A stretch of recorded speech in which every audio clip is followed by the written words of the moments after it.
Hello, this is Christopher Browning with Christopher Browning Coaching, and we are going to go over your personality worksheet.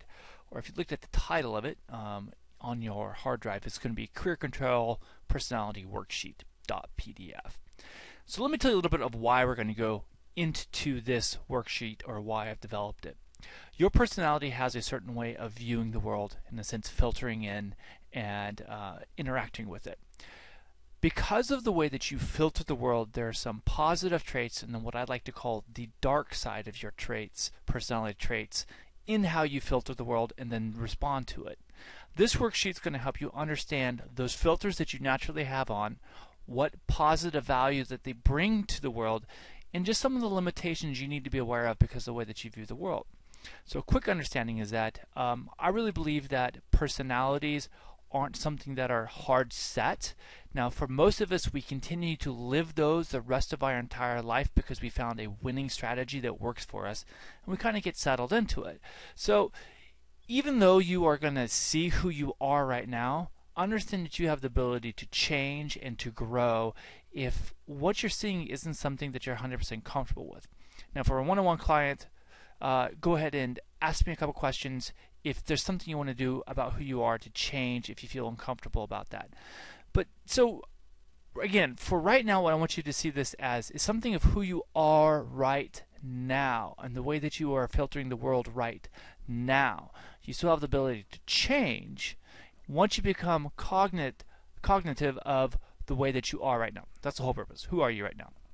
So this is really easy. We're going to use my friend Neil's personality profile. And Neil's a great guy. Love him a lot. He's actually willing to be a kind of like a guinea pig or a case study of using him as an example. So he's giving me permission. That's the whole point. He's giving me permission. So what I want you to do on this first part, it says write your one-word style description. As you can see my little cursor right here. Then it's just this word right here. It's just going to be your name here. It says, Bob, whoever. Style is identified as this keyword. Neil happens to be advocate. So what I want you to type in the word advocate, or once you print this off, is write in the word advocate. The next thing that says, what parts of the description do you agree with? 3 to 4 paragraphs for each agreement. Now, if you follow some of my basic instructions, what I've asked you to do is go through and either highlight or underline everything that you agree with, and you're just going to parrot that over to here. Now, why am I having you do that again? It's just to help you reinforce in your own head the ways that you are. Now it may seem really natural, like, well, duh. I mean, isn't the whole world like this? Or it's already obvious to me. That's fine. I just want you to become aware of it more. Yeah, this does feel right. It feels good. And then in this in the next step, what I want you to do is, if you follow the instructions I usually give in an email, is you have circled the parts that you don't agree with. And then you just kind of fill in the parts that you don't agree with here. 3 to 4 paragraphs for each paraphrases, I should say, not paragraphs. 3 to 4 word paraphrases for each agreement. Now I have you do this part because I want you to understand that even though this is a very general description of this personality type, not everything is going to match up to you 100%, and that's fine. I just want you to see that those things that you feel aren't naturally you may not be you. You don't necessarily have to be this. This is really a boiled down version of many people to have this personality shape to their graphs. And they're just kind of given a general description. It's just a starting point. That's my whole point. And you don't have to agree with the starting point. But do focus on the things that you do agree with. Okay, next we're going to do a little bit of graphic analysis. And this is really simple. What you're going to do is you're going to come to your graphs page, which is on page 5, which looks like this right here.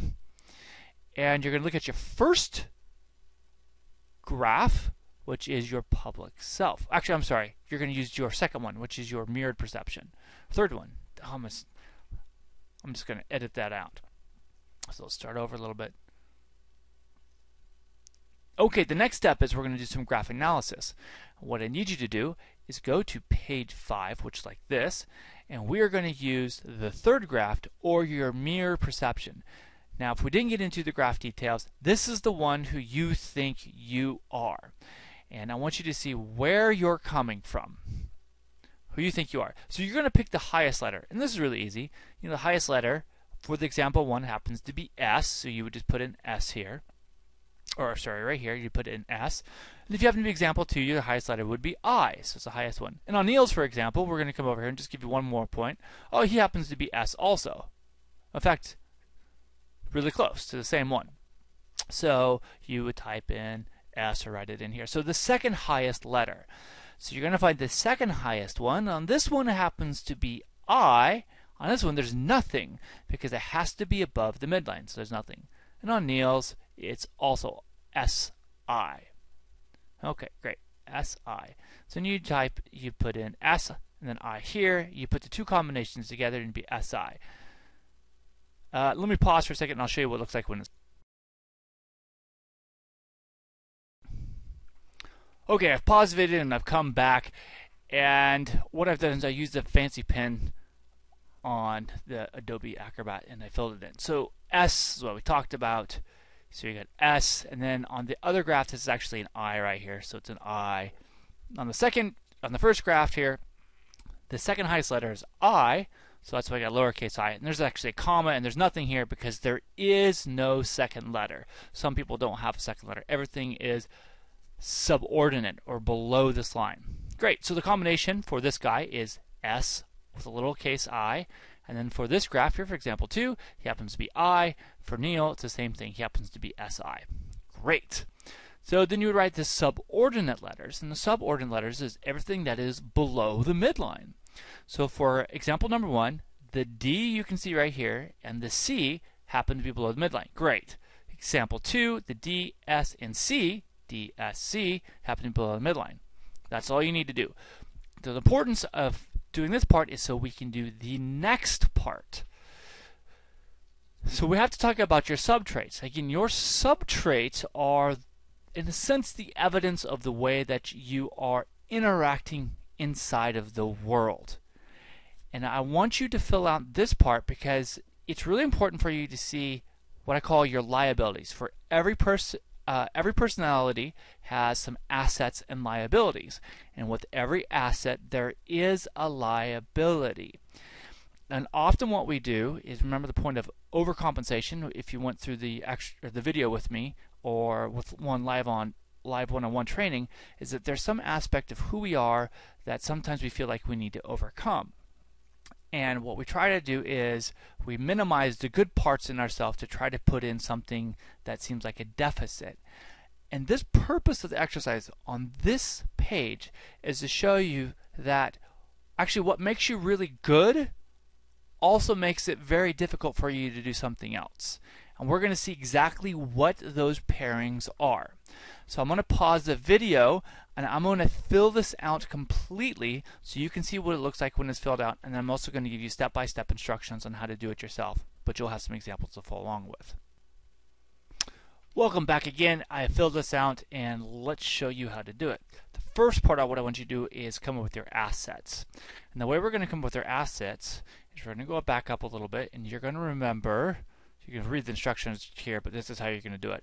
You've got your combination of dominant letters, S and I. So these are going to be your strongest, how am I going to put this? Should I just put a marker in? Welcome back. I filled this out, and now I'm going to show you how to fill it out for yourself. What we first need to do is go back up and look at your dominant combination. We're going to use the example of S and I. S is your strongest, I is your second highest. And then you have your subordinate letters of D and C.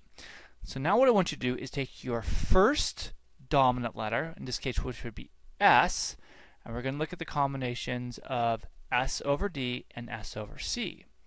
And so as you come down here, here's the steadiness subtraits. So that's what S stands for, which you got your letter right here. And what we're going to do is figure out which assets you have.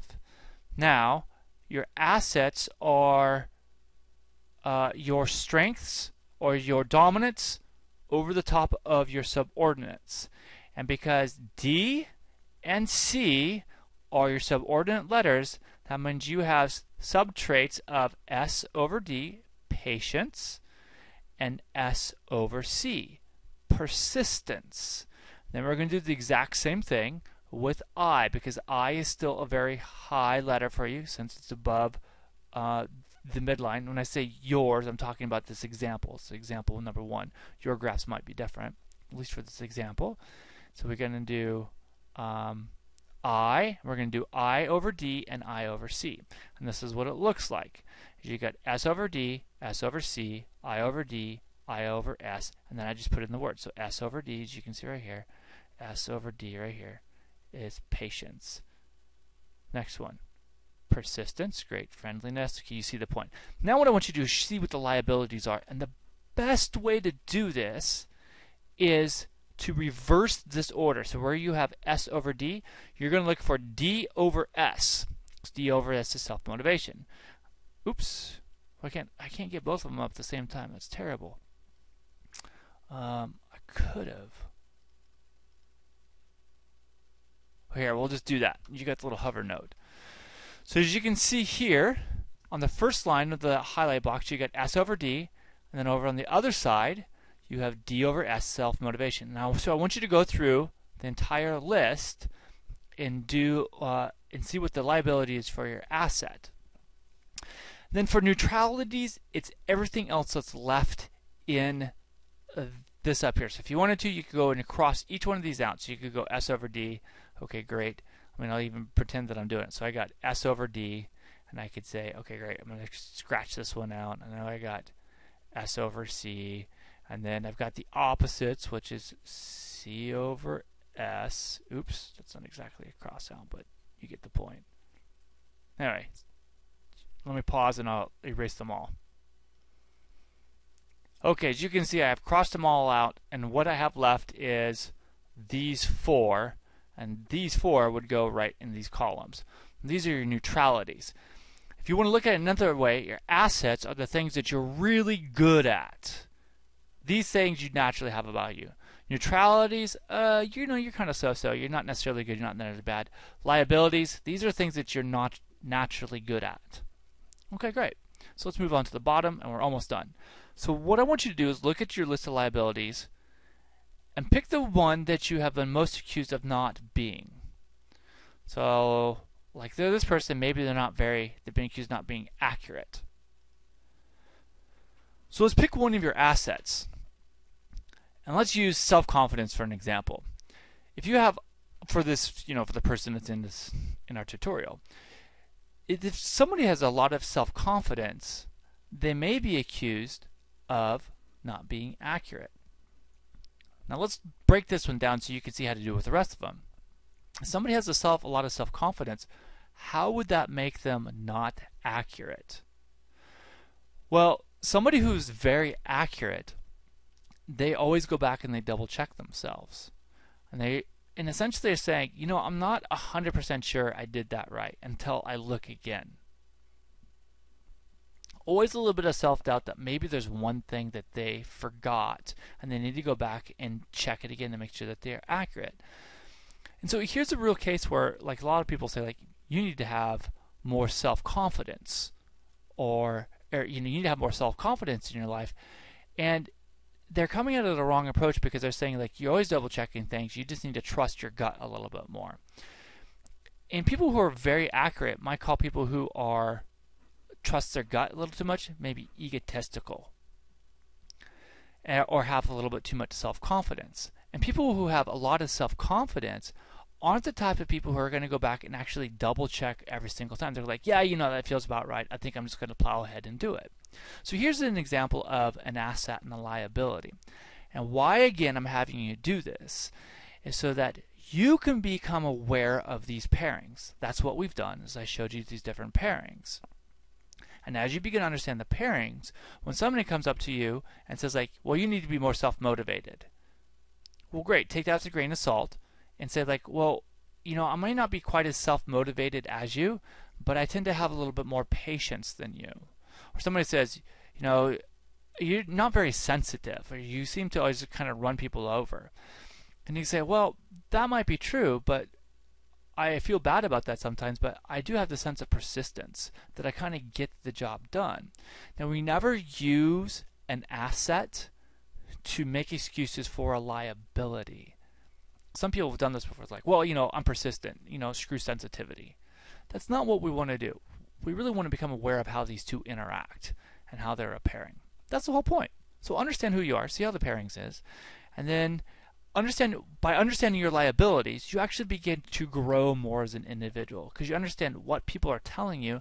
It's not necessarily in a direct attack on who you are. When you begin to understand, it's like, oh, well, the reason I'm not self-motivated is that I have a lot more patience, or the reason that I'm actually very friendly, but sometimes it makes me less efficient because I'm making connections with people.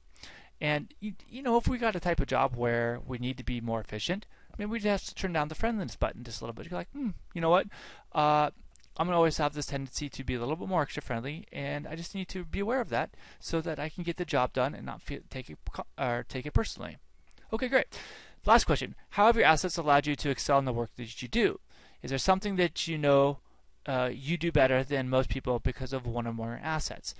And I have essentially already talked about this. What I want you to go is look at your job description or the things that you're doing, see what you do really well, look at your assets, see how your assets play into that, and how it gives you strength in the job that you're doing. Again, if you got any questions, you can email me, coach@christopherbrowning.com, and I'll be happy to answer them, and I will see you in our next session.